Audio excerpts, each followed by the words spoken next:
Hello and welcome to a special edition of India's World. In our year-end program today, we are going to discuss the foreign policy achievements of Prime Minister Narendra Modi's government. After having invited all the SAARC leaders to his inauguration, Prime Minister Modi has visited 8 countries and welcomed 10 world leaders to New Delhi. He also had a chance to meet world leaders when he went to the UN General Assembly and then attended the BRICS Summit in Brazil, the East Asia Summit in Myanmar, the G20 Summit in Brisbane in Australia, and the SAARC Summit in Kathmandu. And now India prepares to welcome US President Barack Obama as chief guest for 26 January, our Republic Day. But what does this mean in terms of foreign policy achievements? To discuss this and answer many more questions, we have with us a distinguished panel of experts. We have with us Ambassador Kanwal Sibal. He has been without doubt one of India's most distinguished and clear-headed foreign secretaries, always outspoken. He was India's ambassador to Russia, France, Turkey, and Egypt. And we have with us Ambassador Nalin Suri, a distinguished diplomat. He was India's ambassador to Beijing and Warsaw, High Commissioner to the UK, and he served in Indian missions in Hong Kong, Brussels, Dar es Salaam, Thimphu, and New York, where he was the Deputy Permanent Representative to the UN.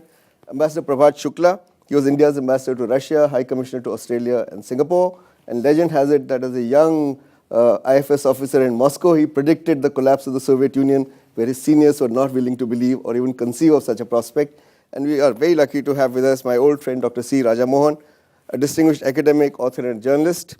He's one of our foremost commentators on foreign policy and strategic affairs. He's currently a distinguished fellow at the Observer Research Foundation, a think tank in New Delhi. I welcome all of you to this discussion. Ambassador Sibal, let me begin with you. No Prime Minister of India before Narendra Modi has invested so much time so early on in his tenure on diplomacy. So what does it tell us about the man and his vision? I think he took everybody by surprise. Nobody thought that he would be such a success in foreign affairs and he would devote so much attention to foreign affairs. But as it so happened, the diplomatic agenda, his and the international diplomatic agenda, accounts for all the visits that you've spoken about, all the summit meetings that he has participated in, and the visits that have been made to and fro. I think he clearly came to his position with a clear sense about what he wants to achieve in terms of India's growth, development, and what is the role that foreign powers could play in this. He's absolutely focused on the development agenda and the economic agenda, and identified those powers and countries who, notwithstanding our bilateral differences with them, could contribute to this agenda, which is why he's taken some dramatic and unexpected steps towards the United States, for example, or with China. He's pushed our relationship with Japan at the personal level much more than before. And of course, his signature initiative of inviting all the SAARC, heads of all the SAARC countries to his inauguration in order to convey the message that India was ready to build SAARC and build synergies with all countries, and in a sense take the leadership of SAARC as the biggest country. And lastly, I would say that his performance in the summits, whether G20 or the BRICS Summit and all that, shows that he's very comfortable in dealing with foreign leaders and in addressing foreign policy issues. Ambassador Suri, what Ambassador Sibal has talked about are his intentions, Prime Minister Modi's intentions. What have been his major achievements? What are the highlights of his achievements in the last 7 months? After all, out of these 7 months, he spent 1 month traveling abroad. I think he's raised India's profile. He's brought India back on the map. He's brought India back into the reckoning. And I think that was very important because India had begun to slip very badly in the international standings. Irrespective of the fact that we had an economy which was doing reasonably well in spite of the ongoing global financial crisis. He's also raised enormous expectations. And I think the coming months and years will show whether these expectations can be fulfilled. I see no reason why these expectations should not be fulfilled. Because you have to create the right climate, you have to provide the political will, and then the system takes over. You have to allow the system a certain amount of leverage to function. And I think he will hopefully do that. And we should see results on the ground beginning next year. But as of now, there are no results except raising the profile of India. Well, the results are, you see, in foreign policy, results don't come so quickly. It takes time. And therefore, you have to build on what you have. And what he has done is very successfully built on what we have. It's not that he started anything ab initio. As Ambassador Sibal said, this international agenda was in place. He had to follow this international agenda. He's caught it by the scruff of the neck and raised India's profile. And in the process, raised his own profile also. He's raised enormous expectations. But I think he's also given clear signals to the bureaucracy and to the system in India that, we have to start beginning to deliver. People have expectations of us, the world has expectations of us, and therefore we must not let them down. Ambassador Shukla, to what extent has Modi's foreign policy been different from that of the previous government? Does it constitute a change in conceptualizing India's interests abroad? Yeah, actually, I was going to make this point myself. I think what above all he has done is he's changed the paradigm. He's stressing much more on civilizational issues. You could see that on full display in Nepal, in Japan, and in many other places. Civilization, for example, a code word for Hindu and Hindutva? Hindu, Buddhist, all the other heritage that India has. He's not shrinking from any of those. And yes, certainly Hindu is one of the more important ones. That said, I would say the other thing that he has done is in his engagement with the great powers. There's a sense of pride, a sense of equality, and a very clear sense of what our interests require. Now, you were asking about results. I would say that you can see results in Nepal, you can see results in the relationship with China. Xi Jinping has said things while he was in Delhi that no previous leader or no leader has said previously. I think we've had some very important successes in his meetings with President Obama.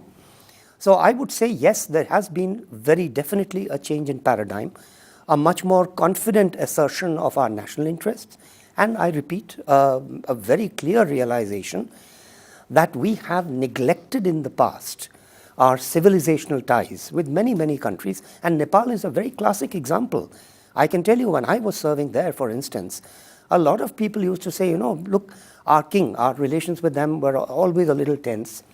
And they used to say, look, the king goes to India, he visits every temple, he sits at the feet of the head priests. It never feeds into the state-to-state relationship. Why is that so? So I would say that one shouldn't shrink from the fact that we have civilizational ties and a civilizational wealth. And he has merged that very effectively with our state interests. And I think I would regard this as a major success. Raj, what are the areas of major departures where he's made in foreign policy from the previous government's foreign policy? Or do you think that he's merely continued it more aggressively with the so-called Modi touch, with a lot of packaging and razzmatazz? Look, I think you don't. Every time the government changes, of course, the foreign policy does not change. But each leader has a way of bringing his own footprint on, onto the making of foreign policy and the way it is articulated. So, firstly, I think you mentioned about he's traveled abroad too much. But if you look at the 4 summits that he went for, 5 summits, all of them were preset. It didn't matter who was the prime minister. He had to go to BRICS, he had to go to SAARC, he had to go to G20, he had to go to EAS. So I think those were already set. What he has brought additional, I think, he's ended the defensiveness that had crept into the previous government's policy. Because I think quite clearly there was a lot of ambivalence in terms of how we deal with China, how we deal with the United States. That was one. Second, I think what he's saying, he raised the possibility that, look, India is now today has a strong leader, and that is a more effective interlocutor to the world than the previous one. Third, I think his emphasis on economic growth, I think, has raised the possibility. Look, if India is back in business, then I think India's ability to deal with other powers significantly increases. And finally, I think what he said, I think that you today are willing to deal with the diaspora. And that is a new element is certainly brought in, a new focus on the diaspora, that you've got to use the diaspora to pursue India's interests and to make them a partner in India's economic development. Those, I would say, are the main changes that have taken. Okay, that's very well put. Mr.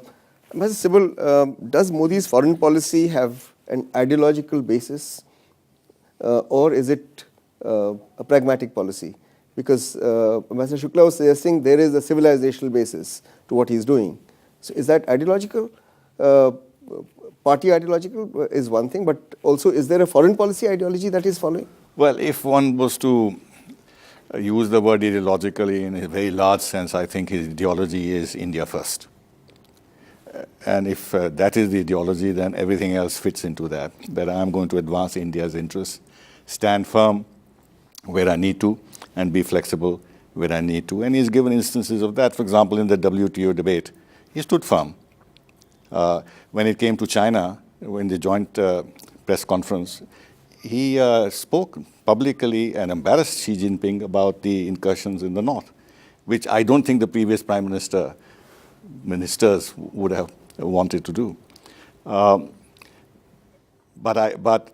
again, I would say that essentially it is also pragmatic, because he wants to focus on India's development. He doesn't want past differences or what may seem to be insurmountable problems to stand in the way and curb any initiative to actually reach out and see if some kind of a win-win situation could be created, as he's doing with China. I mean, we all know, he also knows very well what our deep problems are with China, but at the same time, on the trade and economic front, and otherwise, he's trying to reach out and establish certain relationship. I think by doing so, he's enlarging for himself diplomatic space in dealing with the rest of the world. Now, for example, when Putin came here, the American State Department sort of said it should not be business as usual with Russia. But he's gone ahead, and if you look at the statements that he's been making, they're very clear in terms of the importance that we attach to our relationship with Russia. In fact, I would say that they perhaps even went beyond what was necessary, but I think he was trying to make a point that he's going to be independent. So I think by and large, I would say he's both ideological in terms of India first and pragmatic in terms of how he's going to advance his ideology of India first. Okay, all right. We need to take a break at that point. We'll be back again soon. Don't go away. Welcome back. We are discussing the foreign policy achievements of the Narendra Modi government. Ambassador Suri, do you think Prime Minister Modi is right in prioritizing economic diplomacy above else in India's relationship with the world? And how successful has his economic diplomacy been? I'm glad you asked me this question, because I think both Ambassador Sibal and Raja had referred to the focus that Mr. Modi is placing on economic aspects of our foreign policy. I think in all fairness, this was started by Dr. Manmohan Singh. In fact, for people like me, that was an excessive focus. I mean, economic aspects are important, very important parts of foreign policy, but they're not the only parts to focus on. I think, again, Mr. Modi is packaging this rather well. We'll have to see the results on the ground. I think so far, the foreign institutional investors have reacted well. We have to see how much FDI actually comes in. We have to see how much the international financial markets as against the international financial institutions react to our policy changes. See, everybody's waiting. He's raised expectations. Whether you will have insurance reform, you'll have what kind of reform. These are expectations have been raised. Now, if these expectations are not fulfilled, then you will certainly have a slowdown. I would even say a setback. Okay. Ambassador Shukla, Prime Minister Modi's economic diplomacy was evident first when he went to Japan. And Japan promised investment and, increased bilateral trade. But it's not only about economics, our relationship with Japan. It was also about joint exercises, strengthening military ties. So are we seeing a new strategic alliance with Japan in the offing? Oh yes, I think the alliance, well, alliance is a strong word. The relationship had been on the upswing for some time. I would actually say probably the turning point was when Modi came here in 2000, in the summer of 2000, and he talked about a global partnership for the future. Since then, this has been something which with both countries have been trying to achieve, but for one reason or another, and I think in some measure, I must say that in the previous governments, there was an unstated fear of China.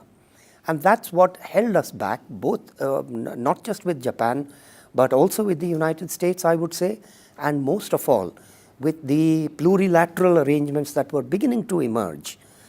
Now, I think we have a situation where both in Japan and in India, you have strong leaders with a very clear understanding of what the security situation demands.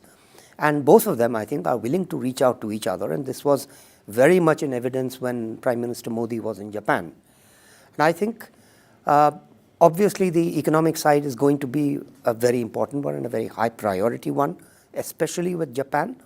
But you can see that it's going beyond foreign that. investment will come if you open up your economy, if you have economic reforms, and if the Indian economy is on an upswing. Yes. But if the Indian economy is not on an upswing, Yes.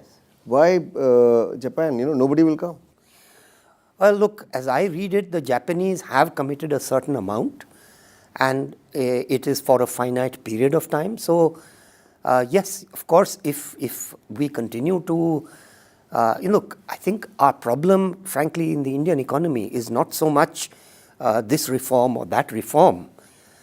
Except for the land acquisition, I don't think there's any structural problem that the Indian economy poses to any investor. Our real challenge has been ease of doing business. And you can see that there we are slipping. And there again, you can see that Prime Minister Modi has actually set a target that in 3 years' time we'll be at number 50. And that's a hard slog. Let's hope I hope that happens. Yes. Raj, but do you think that the atmosphere created for intensifying India-Japan relationship, the momentum that was created, the enthusiasm that was there in Japan, has already been depleted in the last 4 months in Japan? Because for example, why are we offering the Chinese a foothold in the railways when the Japanese were interested in it? No, I think the core idea, and I think what Modi is saying, look, you got to play all sides. Now, because we're getting close to Japan does not mean you don't partner with China. I mean, I think having more of them, the merrier it is. So I think the Japanese have a technology probably is safer. The Chinese have the money. But so I think partnership means basically no, I don't think it means at all that we'll do things only with one side. No, it just means taking their interests also into account. No, exactly. I don't think the Japanese can oppose. Look, they themselves have such a strong economic relationship with China, though it has slipped a little bit. So I don't think anyone can say, look, don't do anything with China. I think where we missed the boat in the previous government was what might China say? That the China has a fear of not doing on the strategic side. On the economic side, the general drift meant that nobody was coming in. So I would say, look, open up on economically to everyone. Americans don't build bridges, don't do roads and all that kind of stuff anymore. Chinese are very big on that. So take what you can get from them. But at the same time, he went to Japan and said, look, Vistarvad, he said China is expansionist. So he's, I think, created openings with both sides. And he's, I think, shown a capacity to play the contradictions among other powers, which the previous government was hesitant in the name of non-alignment 1.0, 5.0, which one? But the fact is, this guy is saying, look, I can play all sides. I will use my strength to mobilize everyone to promote my economic development. Playing all sides, is that a good strategy? And do you think that Japan is as enthusiastic as it was 4 months ago about India and the ties with India? Two things. You see, if you're a member of an alliance, then you can't play all sides, obviously. But India has always been non-aligned, and now we are saying that we will preserve our strategic autonomy, and we are doing that, which means that we are in a position to be friends with everybody. Now, playing all sides is a rather crude way of describing the diplomacy of a country. This means that you have absolutely no principles at all, and you are just taking short-term advantages of contradictions. I don't think that is the case. I think we are much more mature, and Modi is much more mature in his thinking. What he's basically saying is that I am not going to get involved in bilateral differences between 2 or 3 of my partners. I'm going to deal with each of them and see what I can get the best out of them. And where, in each case, I have problems with those, I will speak up and assert my position, which he has been doing. With regard to Japan, when Prime Minister went to Japan, Abe was very strong on Shinkansen. They very much want to participate in this project in India, and they are laying a fast train from Ahmedabad to someplace already, Mumbai. The Chinese are very competitive towards Japan. I know it for a fact that the one thing that the Chinese told us when Modi took over, that you can visit any other country in the world, but please don't visit Japan as the first country of your visit abroad. They are competing with Japan everywhere, and they have this kind of sensitivity towards Japan, and they want to enter into the railway sector, in which case, in which area they have built up a huge strength, and as was rightly said by Raja, they have huge financial resources, but Japan too has. But I'll conclude by saying that Japan is the only country, to my mind, which has the finance, which has the technology, and which has the political interest in building a strong relationship with India. Virtually no other country falls into this kind of a equation with us, and therefore we must pay a lot more attention to Japan, which does not, of course, mean that we should rebuff China, but we should be particularly careful about Japanese interests. Ambassador Suri, you've been ambassador to China. How deft has been Prime Minister Modi's handling of Xi Jinping's visit? Talking about strengthening economic ties, but also taking a hard position, as he pointed out earlier, on the border issue, also preventing any attempt to make China a full member of SAARC and raising its level from that of an observer.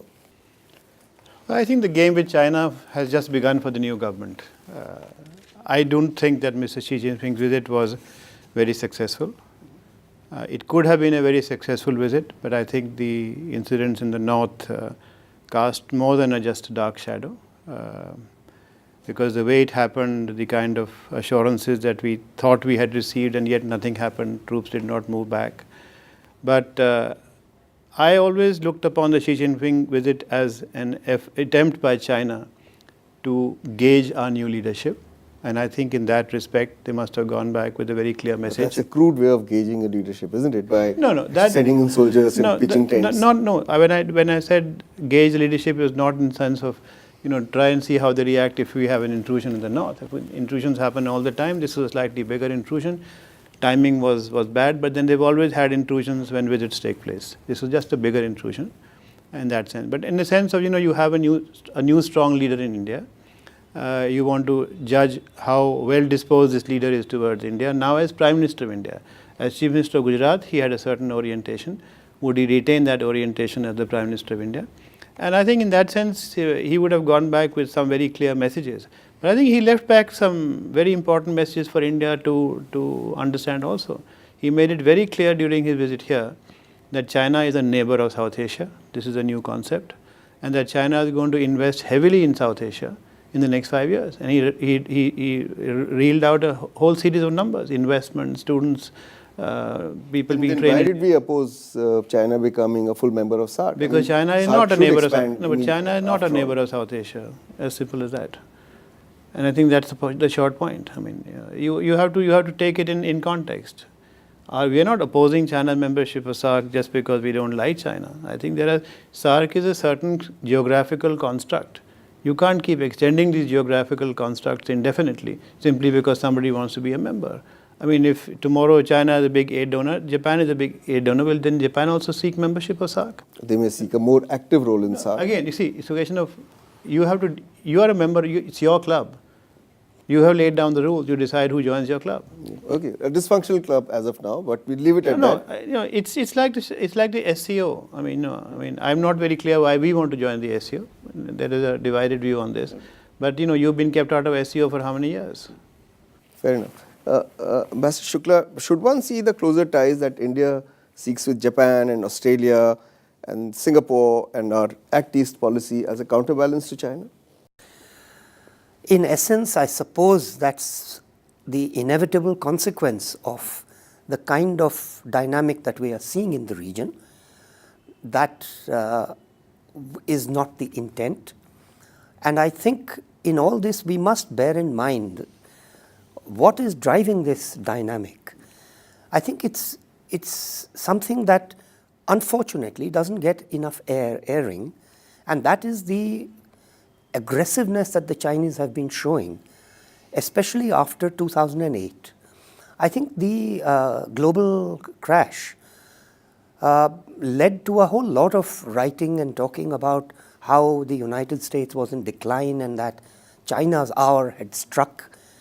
I have a feeling that a lot of people in China began to believe that, particularly in the army and the security agencies and so on, because it's quite noticeable the new aggressiveness that we witnessed in the entire region. So it's delusional. We're not the only ones.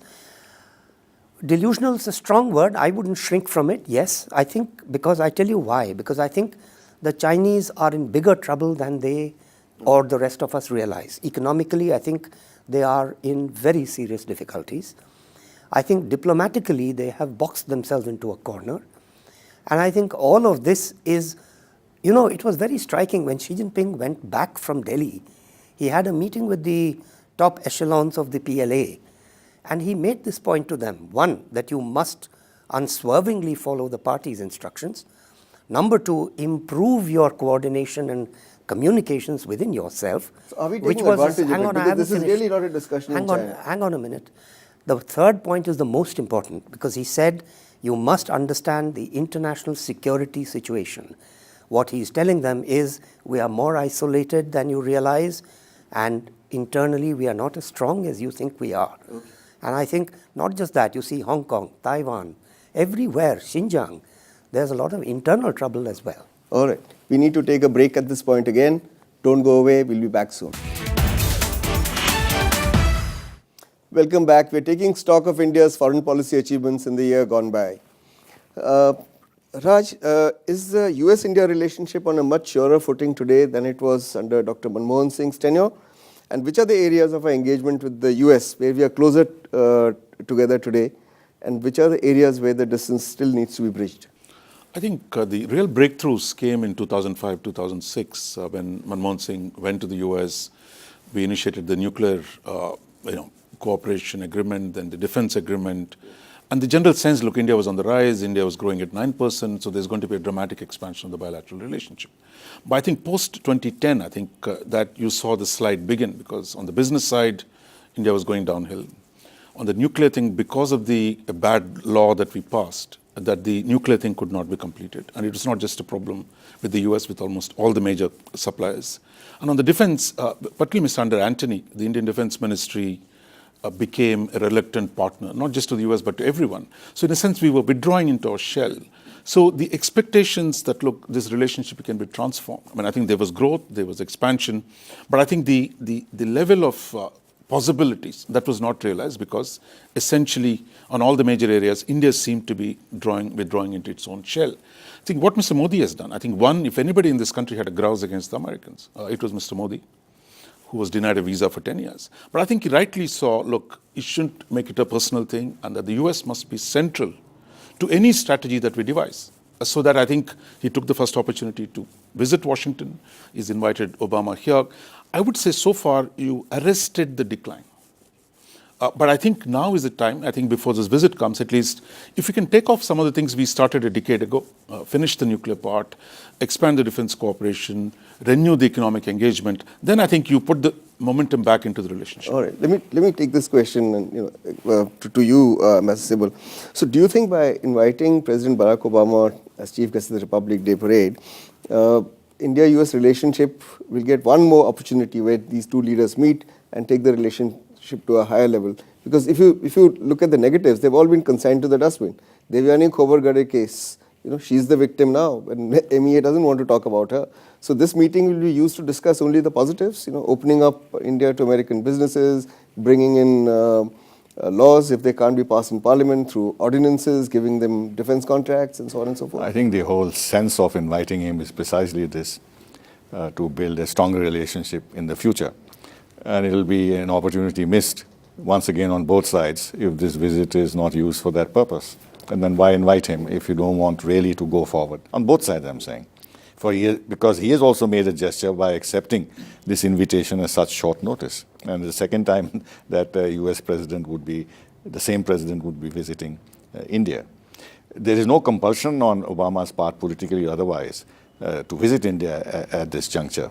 But obviously, in their reckoning, Modi and the conversations they had in Washington has convinced him that there's an opportunity to move ahead. Now, what is it that we can do actually on the ground to continue that transformation process with the United States? I'm not too sure in my mind. The USTR was here recently, and from what I've seen of his public statements, United States Trade Representative Froman, from what I've seen of his statements and his discussions, he still is in an aggressive mode, and he's still doubting whether India will be able to deliver what it promises. He said we are cautiously optimistic, but we will see what actually is done on the ground. And on IPR issues in the trade policy group, the Americans are pressing us very hard to make us do exactly what they want. Whereas we are saying that we are totally TRIPS compatible in our view. So there is a big difference of thinking there. Froman also said that on the defense side, don't do what you did on the solar energy side, have local manufacturing requirements, whereas whole Modi's agenda is manufacture in India and local requirement, make in India. So there are these big differences. On liability law, I don't think anything can be done in a great hurry. Few things government has done, and I'll just end here, in terms of possibly an ordinance on the insurance bill and the other step that they have taken on the GST. This will create a favorable environment before Obama's visit. On defense, they've already got $10 billion worth of contracts, and the Americans are looking to a renewal of the defense agreement, as well as at least one project they hope will be finalized during Obama's visit, which can start the ball rolling in terms of core development, core manufacture. So there are things that can be done, but I remain cautiously pessimistic about the future of what we can achieve in the short term. Masood, let me ask you a slightly different question. Prime Minister Narendra Modi has been a controversial figure in the past, and all his attempts have been to live down those controversies.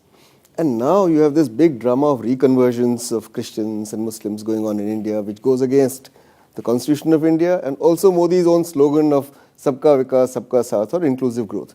Now, do you think this reconversion controversy, if it is allowed to grow, can affect India's relationship with the United States?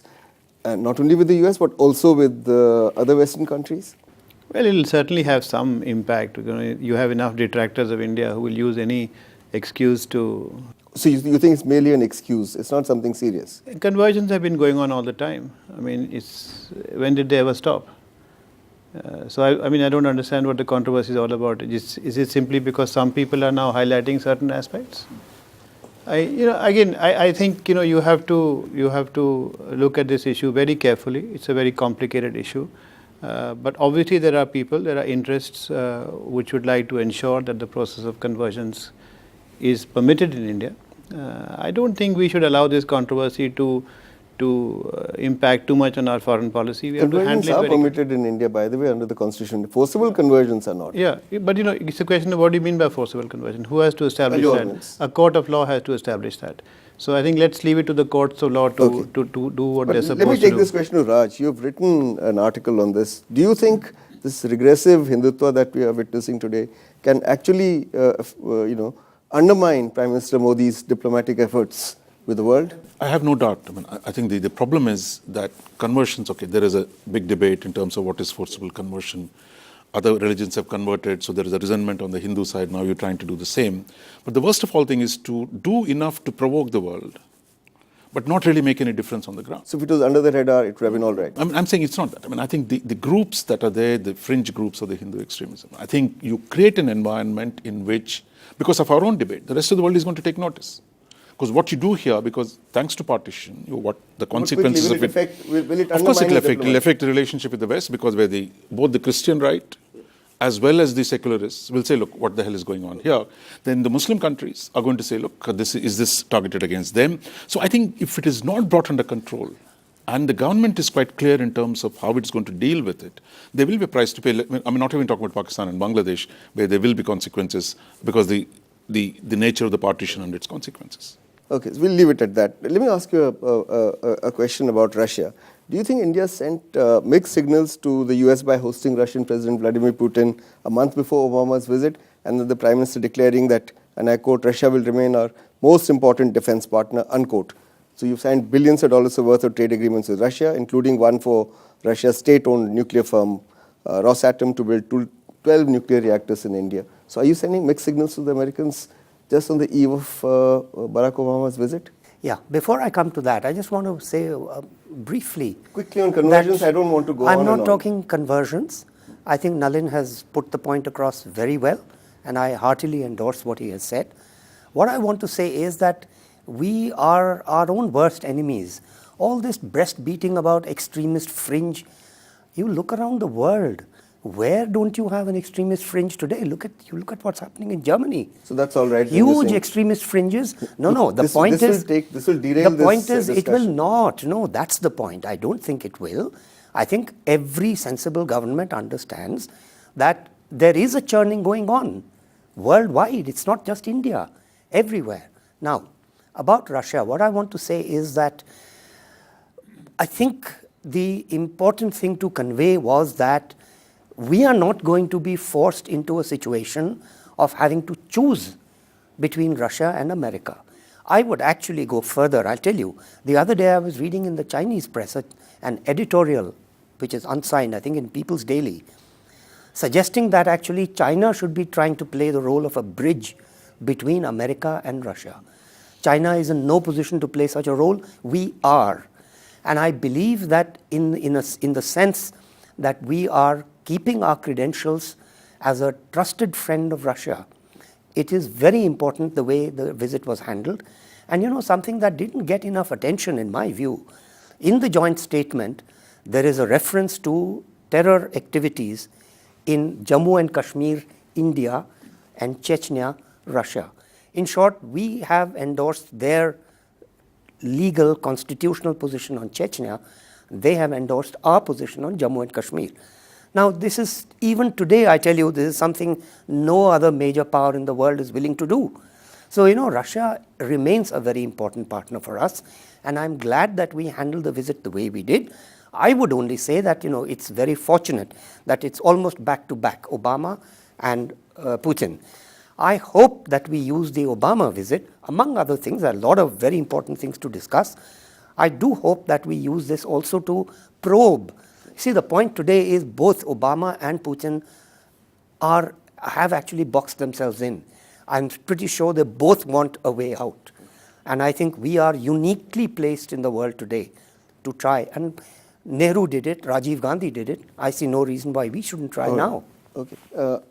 Ambassador Sibal, does this all really boil down to, forget what the problems of Moscow and Washington are, the fact that we are having these high-profile visits, does it show a pursuit of strategic autonomy, something that the previous government also talked about?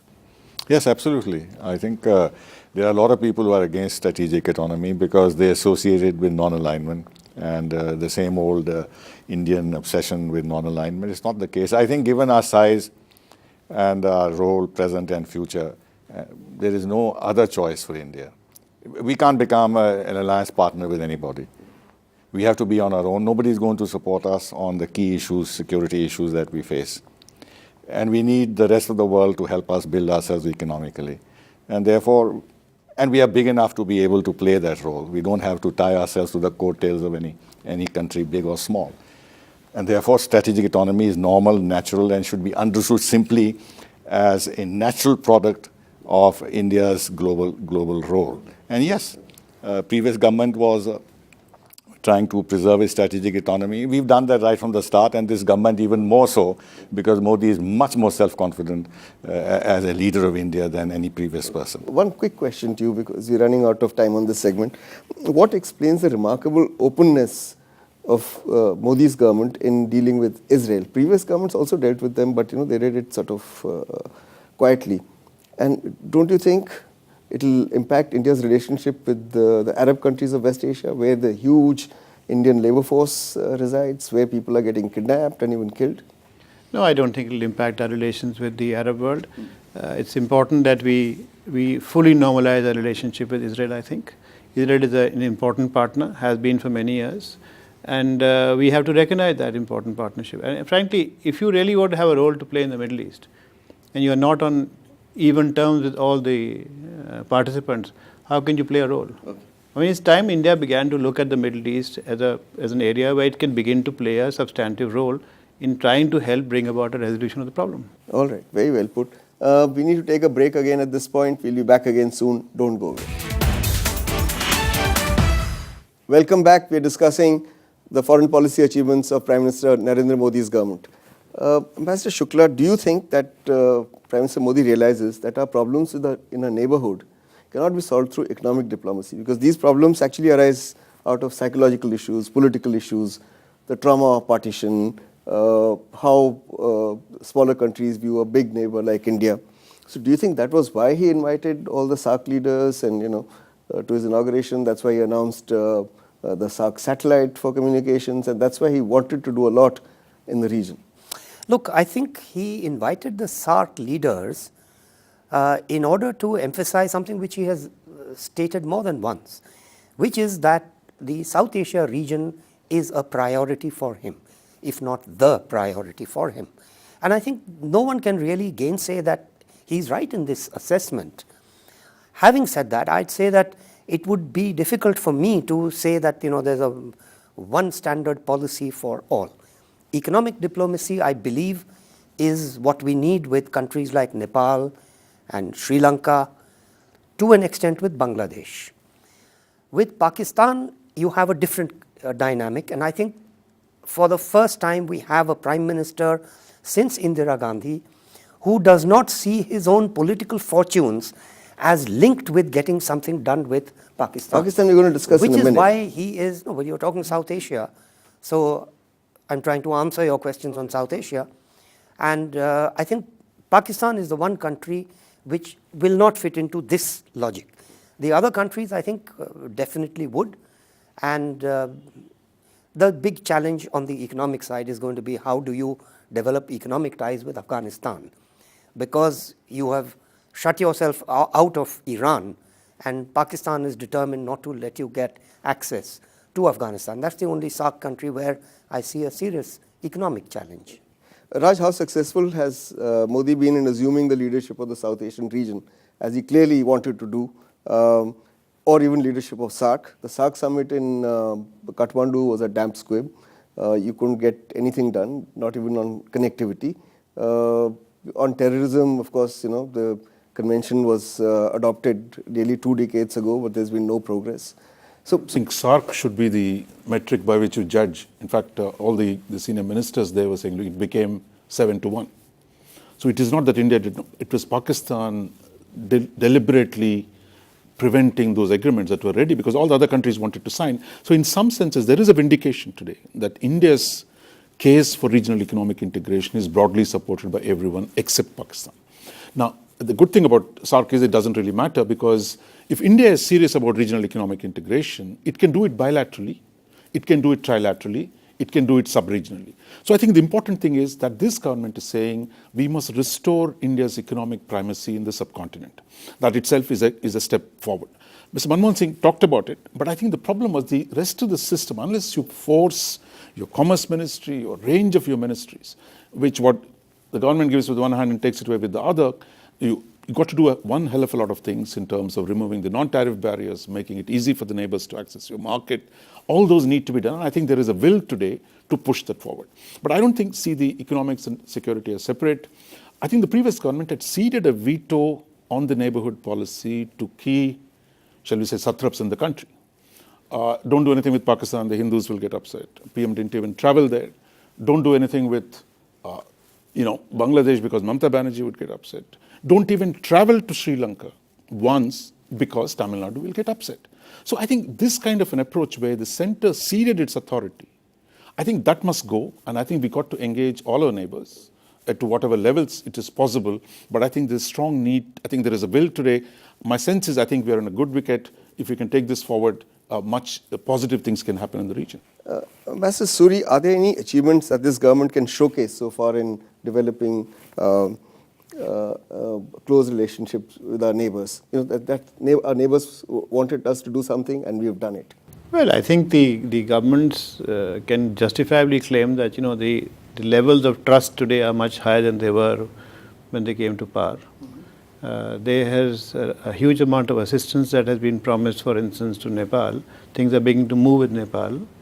I think they can justifiably take credit for that, and hopefully we will have some movement with Bangladesh on the border issue. Well, land boundary agreement was supposed to be ratified in this session in the winter session of Parliament. Well, I don't want to comment on what's happening in Parliament and why it's happening, but I think hopefully we will be behind such problems as we go along. The Teesta Accord, you think we'll be able to do that? No, these will take time, but I think the political will is there to do it, and I think the direction in which we are moving suggests to me that this will happen sooner rather than later.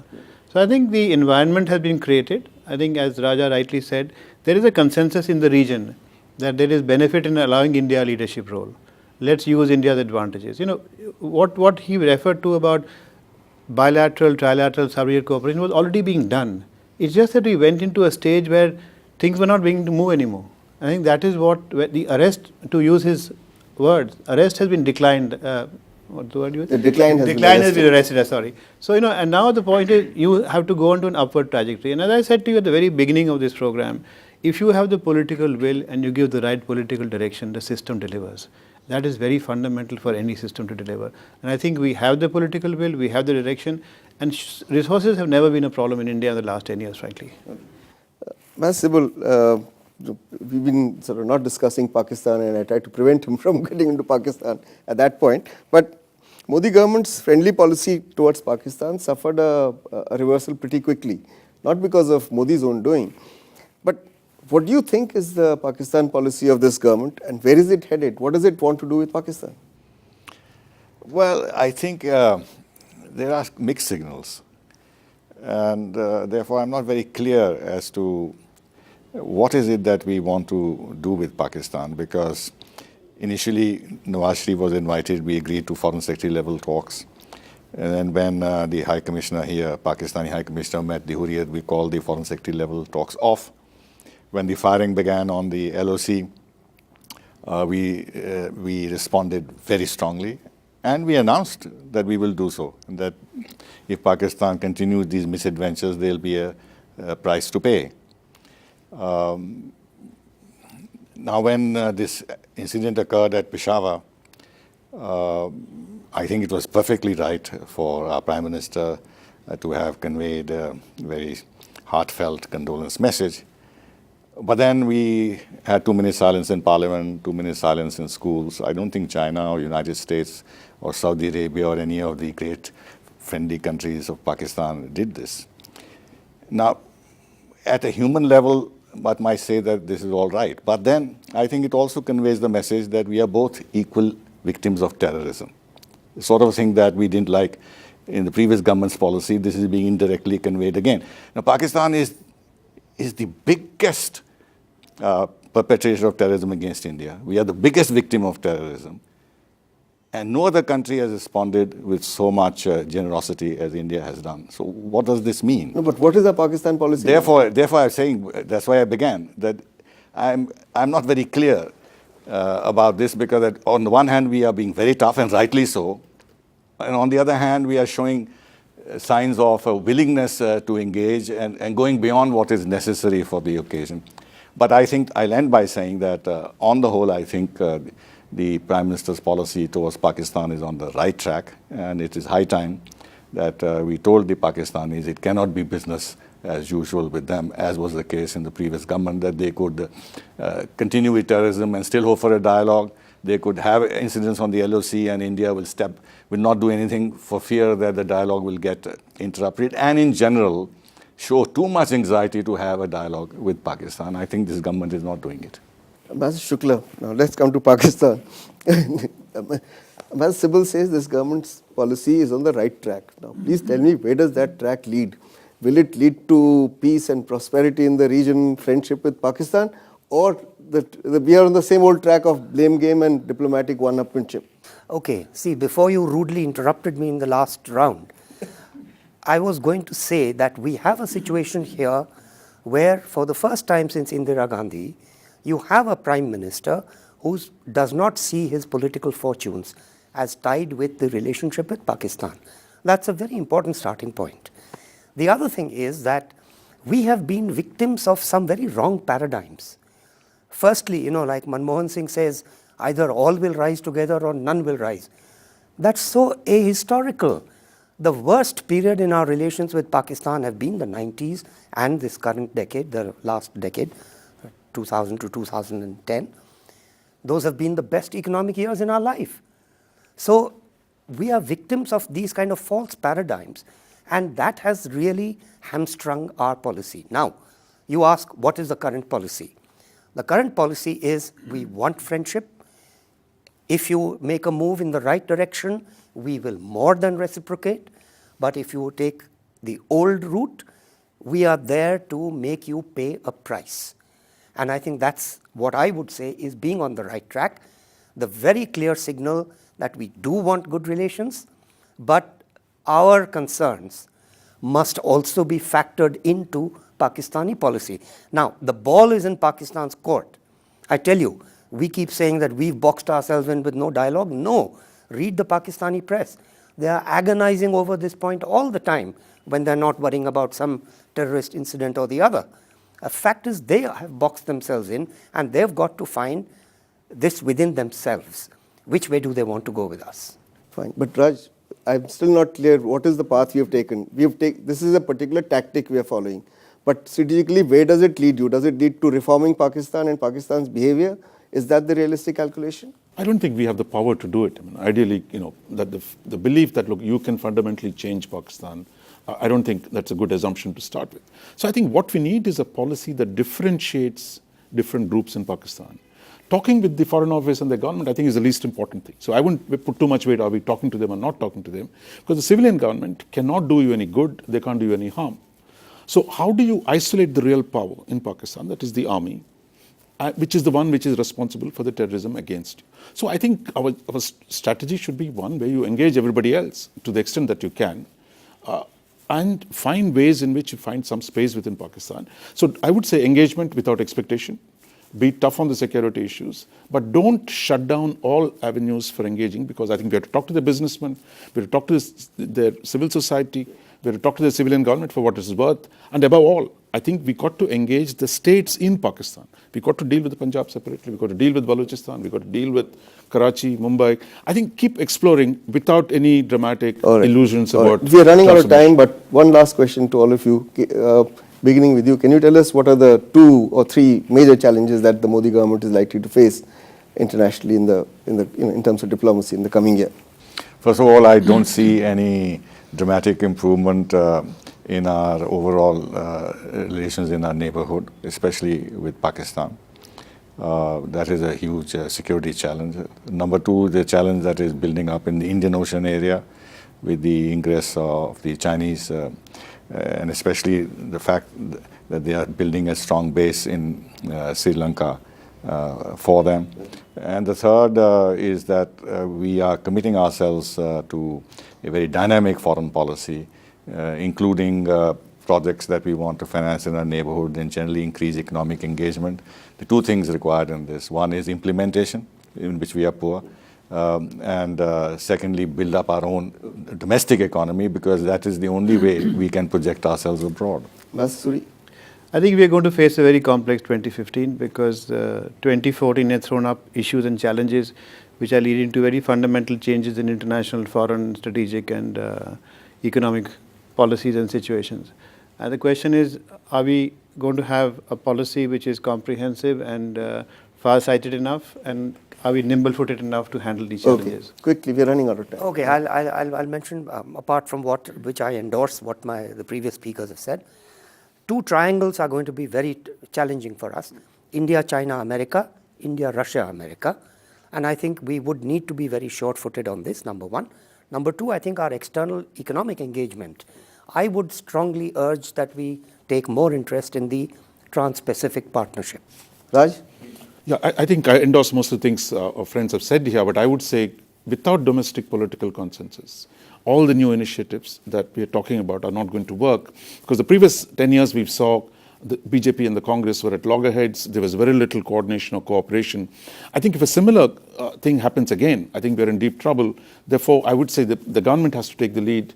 The opposition has to be more responsive to come to some broad agreements on how we deal with our neighbors, how we deal with China, how we deal with the United States. Okay, we've run out of time. I would like to thank all my guests, Ambassador Kamal Sibal, Ambassador Suri, Ambassador Prabhat Shukla, Dr. C. Raja Mohan. Thank you for coming here and participating in this discussion. That's all we have for you today. We'll be back again next week with another interesting episode of the series. Till then, goodbye and thank you for watching.